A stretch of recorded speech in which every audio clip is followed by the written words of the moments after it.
بسا اوقات بہت سی محنتوں کا نتیجہ انسان دیکھتا ہے کہ ضائع چلا گیا. میں نے 10 سال محنت کی، حاصل کوئی نہیں نکلا. یہ ثمرات کیا ہیں؟ محنتوں کے ثمرات کا ضیاع. کوشش آپ نے کی، قسمت کی خوبی دیکھی ہے، ٹوٹی کہاں کمن، 2-4 ہاتھ جب کے لبے بام رہ گئے. Be prepared. ایک شاعر کے یہ اشعار ہیں، وہ کمیونسٹ تھا، میں نام بھی نہیں لیتا، لیکن یہ کہ یہ اسی انقلابی، چونکہ ان کا بھی ایک انقلابی نظریہ ہے. ہمارے چینل روشنی خطاب کو سبسکرائب کریں. ڈاکٹر اسرار احمد رحمت اللہ کے لیے سورہ فاتحہ اور کامنٹ میں آمین لکھیں. انقلابی عمل میں یہ سارے مراحل آتے ہیں. کوئی سیٹ بیک آیا، فرض کیجئے کوئی ناکامی ہو گئی، تو اپنے ساتھیوں کو دل بندھانے کے لیے یہ فصل امیدوں کی ہمدم اس بار بھی غارت جائے گی، سب محنت صبحوں شاموں کی اب کے بھی اکارت جائے گی. میرے نبی کے ثمرات کا جو لفظ یہاں آیا ہے، وَنَقْصٍ مِّنَ الْأَمْوَالِ وَالْأَنفُسِ وَالثَّمَرَاتِ، سب محنت صبحوں شاموں کی اب کے بھی اکارت جائے گی.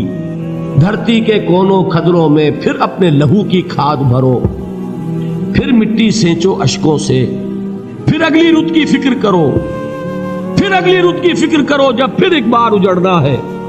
ایک فصل پکی تو بھر پایا، تب تک تو یہی کچھ کرنا ہے.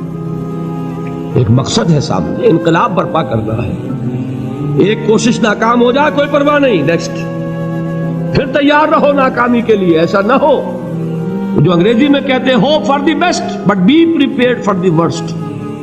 ایسا نہ ہو کہ دوسری مرتبہ ناکام ہو کے بددل ہو جاؤ، تمہاری ہمتیں جواب دے جائیں. نہیں، پہلے سے تیار رہو کہ دوسری مرتبہ بھی ناکامی آئے تو آئے، لیکن جب تک کہ کامیابی حاصل نہیں ہوتی ہمیں یہ کام کیے تھے. دیکھیے سیرت میں آیا کہ نہیں یہ واقعہ. بدر میں مسلمانوں کو فتح ہوئی تو احد میں زک پہنچی کہ نہیں؟ 70 صحابہ شہید ہوئے کہ نہیں؟ اگر ان کی ہمتیں جواب دے جاتی تو گاڑی کیسے چلتی آگے؟ تو فرمایا وَلَنَبْلُوَنَّكُمْ بِشَيْءٍ مِّنَ الْخَوْفِ وَالْجُوعِ وَنَقْصٍ مِّنَ الْأَمْوَالِ وَالْأَنفُسِ وَالثَّمَرَاتِ. ہم تمہیں لازماً آزمائیں گے، خوف کی کیفیت سے، فقر و فاقے کی کیفیت سے، بھوک سے، جان کے نقصان سے، مال کے نقصان سے، محنتوں کے حاصل کے ضائع ہو جانے سے. وَبَشِّرِ الصَّابِرِينَ، اور اے نبی بشارت دیجئے صبر کرنے والوں. الَّذِينَ إِذَا أَصَابَتْهُمْ مُصِيبَةٌ، وہ کہ جب ان پر کوئی تکلیف آئے، کوئی مصیبت آئے، کوئی آزمائش آئے، قالوا انا للہ وانا الیہ راجعون، وہ یہ کہیں کہ ہم اللہ ہی کے ہیں، اللہ ہی کی طرف لوٹ جانا ہے. یہ وہی انداز ہے جو میں نے فارسی کا شعر سنایا تھا آپ کو کہ سرے تسلیم خم ہے جو مزاج یار میں آئے. وہ ہمارا مولا ہے، ہمارا آقا ہے. اگر اسے یہی منظور ہے تو ہمیں بھی یہی منظور ہے. میں نے تسلیم و رضا کی بات کی تھی نا، آپ کو کچھ شعر سنائے تھے. ایک شعر اور سنیے، اور یہ کس کا ہے؟ محمد علی جوہر کا. ایک مرتبہ جیل گئے، ان کی ایک بیٹی جوان بیمار ہوئی، فوت ہو گئی. باہر چھوڑا انگریز نے، جاؤ بھائی دفن کر دو بیٹی کو. دوسری مرتبہ جیل گئے، دوسری جوان بیٹی اسی مرض میں مبتلا ہوئی. اب یہ جیل میں ہے، خبر پہنچی کہ دوسری بیٹی کے اوپر بھی اسی مرض کا حملہ ہوا ہے. ایک نظم لکھی ہے جس کا آخری شعر یہ ہے، تیری صحت ہمیں منظور ہے لیکن اس کو نہیں منظور تو پھر ہم کو بھی منظور نہیں. یہ ہے، جب تک یہ کیفیت نہ ہو اس میدان میں آدمی ثابت قدم نہیں رہ سکتا کہ میرے رب کو اگر یہ منظور ہے تو یہی مجھے منظور ہے، اور تیری صحت ہمیں چاہیے تو ضرور، لیکن ہمارے رب کو منظور نہیں تو ہمیں بھی منظور. راضی برضائے رب. وَبَشِّرِ الصَّابِرِينَ الَّذِينَ إِذَا أَصَابَتْهُمْ مُصِيبَةٌ قَالُوا إِنَّا لِلَّهِ وَإِنَّا إِلَيْهِ رَاجِعُونَ. نہ شود نصیب دشمن کے شود ہلاک تیغت، سر دوستہ سلامت کے تو خنجر آزمائی. اولئک علیہم صلوات من ربہم ورحمہ، یہی ہے وہ لوگ جن پر ان کے رب کی طرف سے عنایتیں ہیں اور رحمتیں ہیں. وَأُولَٰئِكَ هُمُ الْمُهْتَدُونَ، اور یہی ہے وہ لوگ جو کامیاب ہونے والے ہیں. ہدایت پانے والے ہدایت یافتہ. اسی سورہ بقرہ میں ذرا آگے چل کر، یہ تو ہے 20واں رکوع، 19واں رکوع، 21ویں رکوع کی پہلی آیت ہے لیس البر ان تولوا وجوہکم قبل المشرق والمغرب ولكن البر من آمن بالله واليوم الآخر والملائكة والكتاب والنبيين وآتى المال على حبه ذوي القربى واليتامى والمساكين وابن السبيل والسائلين وفي الرقاب وأقام الصلاة وآتى الزكاة والموفون بعهدهم إذا عاهدوا والصابرين في البأساء والضراء وحين البأس.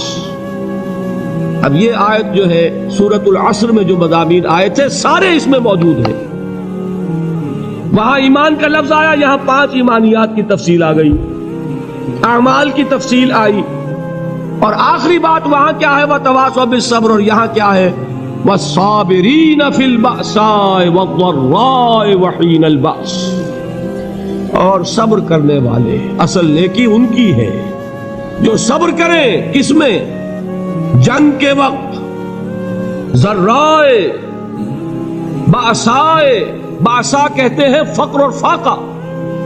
واحد آئے گا باس تو اس کے معنی جنگ، اور باسا جمع میں آئے گا تو فاقہ، فقر، بھوک. اور ذرائے جسمانی تکلیف، ضرر، جسمانی تکلیفوں میں صبر کرنے والے، فقر اور فاقے میں صبر کرنے والے، اور جنگ کے وقت صبر کرنے والے.